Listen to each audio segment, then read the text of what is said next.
Atlanta with a special guest who came in all the way from Canada. He performed his first show in Atlanta tonight. Hey, forget about me, bro. He drove in half a fucking day, 4, 5, 6 hours just to see me, and I'm forever grateful, brother. I appreciate you. You are the it, first man. person who's done that for me, so thank you so much, man. Yeah, that's welcome. awesome. And I hope you enjoyed the show. I loved it. Let's get started with talking about how you first started making music. Like, what was your first song and first experience with music? Oh my goodness, how deep do you want to get? I want to get deep. I want the raw shit. Can I tell you a secret first? Yeah. You know, it's my first interview. Really? It's my first interview that is for me about music ever.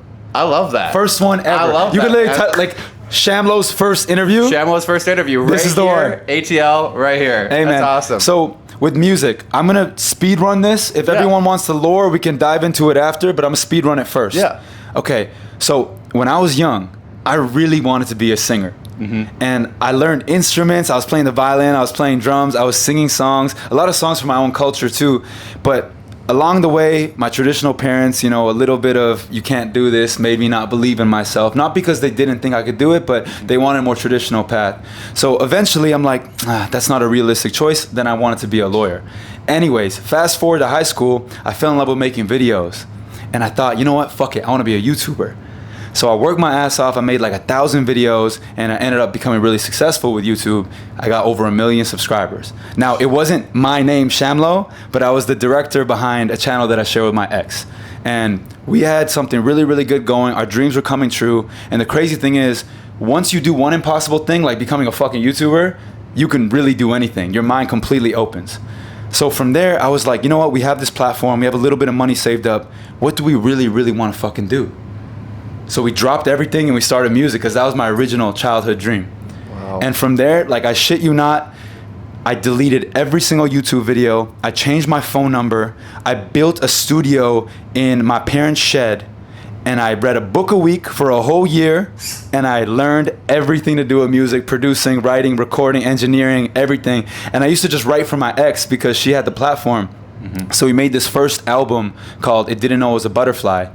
And I made that album all by myself before her to perform because she didn't have the skills of like producing and writing, but she had a beautiful voice. So we kind of filled each other's gaps in that way because I'd never sang in my life since I was like 7 years old fucking around. Now, along that way, I used to sing to myself when I was alone in the studio. And my first song I ever actually tried to record was called Bruises. And it was actually the first song I ended up releasing.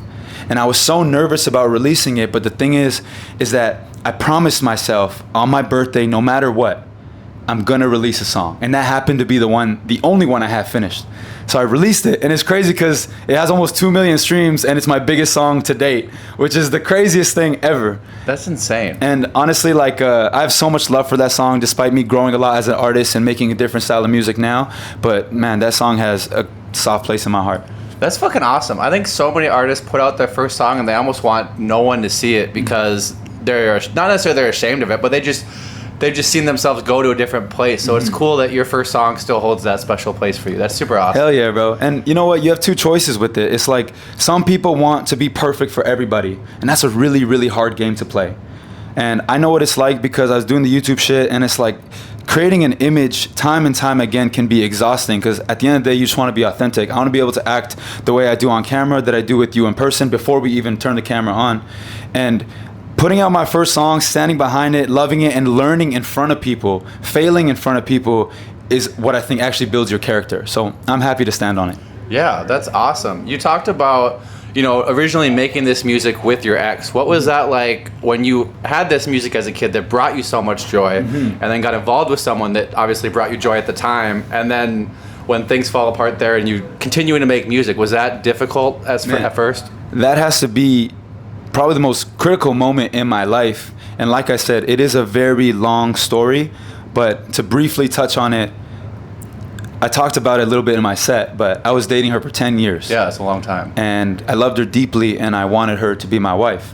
We built this business together, we had this home together, this dog together, and most importantly, these dreams together. Yeah. However, unfortunately, I found out she was sleeping with my best friend. And that crushed me. It was not only losing your girl, but losing your whole identity. So I had to rebuild from zero.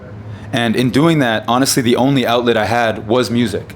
And that's why my first album that I self-produced called Blue Hour is all just depressing as fuck heartbeat music. But crazy enough, if you look at my top 10, the whole thing is just Blue Hour. Yeah. So I guess there's something to be said about authentically like expressing yourself and that actually connecting with people, because the production on that is worse, the lyrics on that is worse, the singing on that is worse, but people felt it more because it was real. And for that reason, I love that album to death. That's fucking awesome. And you go from Blue Hour to Birkin Problems just came out last year. What was that like, being at this new level of music where like, I think it's a good blend, because we kind of talked before about how like your music differs from Eric, but I feel like there was like a little bit of Eric influence in this album here. It was still your softer tones, but it was a little bit like, you know. Well, you know what, Eric and I, the swag in it. Eric and I really like, we're locked in, we're twin, like man, whether it's writing, recording, filming, everything, like we share advice with each other on everything. So he was there with me, like honestly, for certain songs, like executive producing it, and same thing from me to him. So we have a little bit of each other in the music, and also our producer is the same guy. Yeah. So he'll, it's funny because one day he'll be making like this, because I make like folk music too sometimes, like pop folk music. So he'll be making that, and then the next day he'll making like underground rage netspend beats, and I'm just like, that's the real GOAT. That's a real GOAT. The real GOAT. He can do fucking Yeah. everything. So yeah. And if you listen to his music or you listen to your music, you wouldn't know that the producer is you would think that the producer is like completely in that different. lane. Yeah. That's pretty dope. But it's really, really dope, man. Shout out to Evan. Shout out to Stark one time. But yeah, man, he makes both of our music, and I think that's why like the flavors men, you know what I mean? We have a house right now where we have 3 studios: my studio, Eric's studio, and Stark's studio. And it's as simple as Stark makes beats for me one day, airdrops them up, I recorded them, and then the next day he makes them for Eric, airdrops them up, makes a song on it, and then airdrop it back down. He mix masters it, and that's how I get a song out every single week. It's a system. That's awesome. Yeah. That's such a sick way to do it. It's cool. You mentioned during the set that you've known Eric since 12, which is crazy to be friends for that long. And I know earlier in your guys' career, he was a little bit softer style music. Mm-hmm. You guys actually collabed on stuff. Mm-hmm. And I think it's really cool that even though he's kind of changed genres, you guys have still been able to like find ways to do music together. Absolutely, man. And you know what? Everyone always asks us to make music together and make another song, because I think our styles have evolved to a place where it's fully honed in, and it would be really cool to make a song at this point. But I think it's like we're so focused on just moving forward that like making a song is not the first thing on our mind. However, I do think that the song we do make is gonna be a fucking smash. Oh yeah. Because there's so much pressure on it, and we've been probably taking our time with it. But when it does come about, I think it's gonna be a beautiful record. Yeah, it's gonna be amazing. With Birkin Problems, what went into like creating the idea for that album? You know what? It's just me, honestly, like growing in front of people, like getting to a place where I gained back my confidence, started fucking with girls again, honestly living the life that I lost for that decade. So all jokes aside, like despite me working hard and living my dream through the YouTube stuff and the music stuff, it's like I never got to be a kid. I never got to be a teenager. I never got to be a young adult. I never got to get fucked up or have a one-night stand or any of those things. So being able to like come out of that and just experience life for the first time and make those memories, I just put that shit into the music. And Birkin Promises is honestly like a toxic representation of putting a band-aid on love, because I can't be fully present, because all I really care about is my ambitions and my dreams. And I'm like, you know what, like I promise you it's gonna work out and you're gonna get exactly what you want, so just be patient with me in the meantime. And then the other meaning really is just that I love getting the most out of life. You know, an unreasonable Birkin fucking bag for $50,000, like as stupid as that is, I just want to maximize life. So that's the dopest car, a house for my mama, the best food in the world, traveling. Like I just want the best experience, and I want to share that with people I love. Yeah, I love that. You just shared a big experience today. First time ever performing in Atlanta. How did you feel the show went? I know you toured with Elijah Woods before. This is the first show with Eric. What did it feel like? Completely different energy, because my first tour was, it was a very forgiving crowd. A lovely set of 14-year-old white girls who love Taylor Swift. And you know what, man? They love the singy songs. They love the pop music. And I was able to take my time and slow it down and serenade them.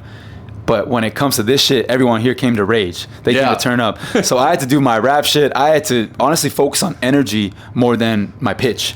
And I think it turned out really, really well because I had so much fucking fun. And this is really like a dream come true. I can't believe that I even get to do this. I can't believe anybody here, not even like, I know they came here for Eric, but I saw some people singing my lyrics and I cannot fucking believe anybody came here, especially you, like fucking 5 hours just to see me. Like, it's a dream come true and I'm so grateful. Yeah. I want to talk about the first song that I found you from, which is Stuck.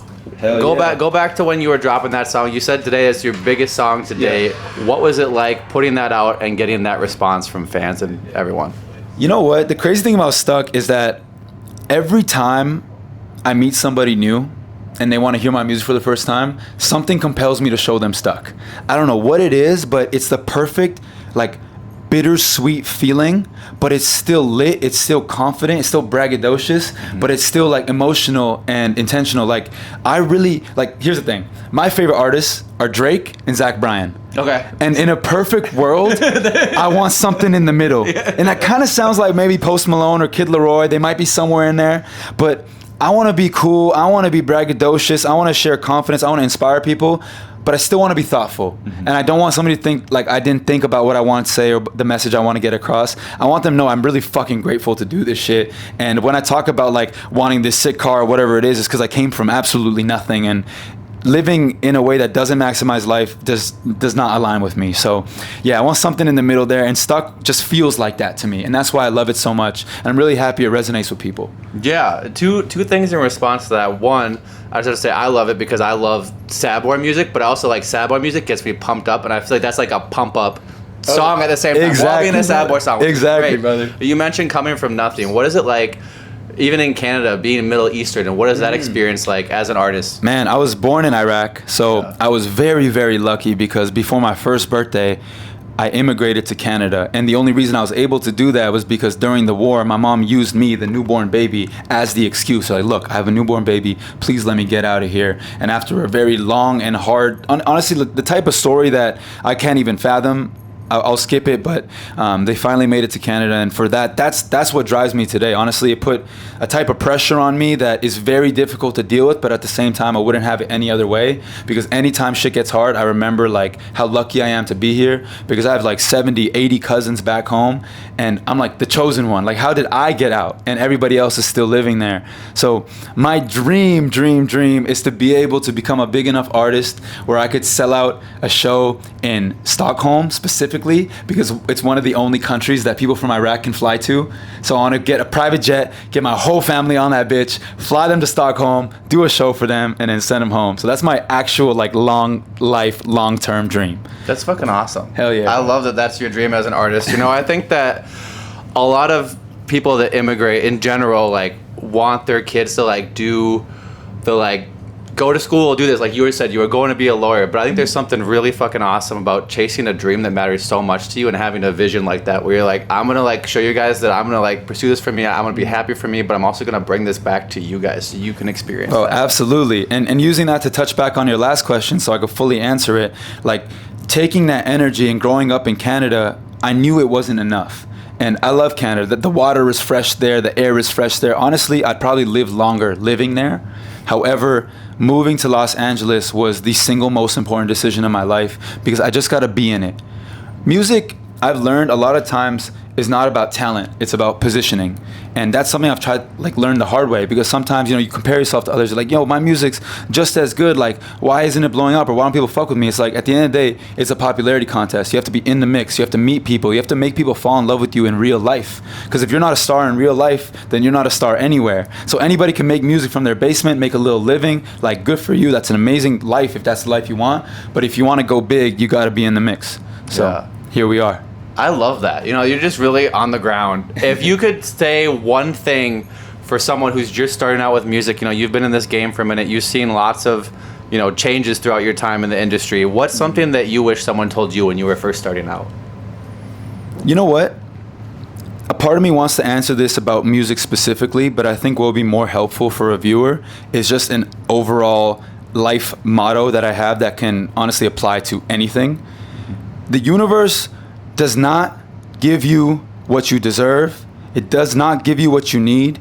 It is a direct reflection of who you are. And what I mean by that is if you work on yourself internally, if you get the knowledge, if you work on your health, your fitness, you work on your craft, you actually make the best product possible, the universe will reflect that. Like, if you haven't made it yet, you don't deserve to make it yet. You have work to do.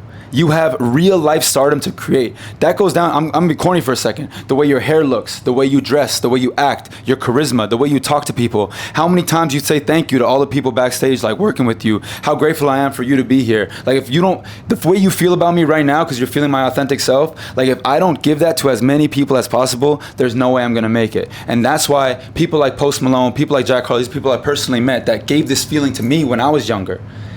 I knew, I'm like, that's a fucking star, because they made me feel a certain way I couldn't feel anywhere else. So the universe will reflect what you are. So if you work on yourself, the world will catch up to you. I fucking love that. Hell yeah. Dude, you're such an awesome spirit. Like, to be around. Seriously, this has been even better than I thought it was going to be. So I appreciate you so much for I just wanted to make it worth your drive. No, brother. I appreciate it so much, man. I can't say enough. Like, you know, I've been listening to music for a good 2-3 years now, and I honestly, it was like, yesterday I saw that Eric was coming here, and today I saw that you were opening. I was like, fuck it.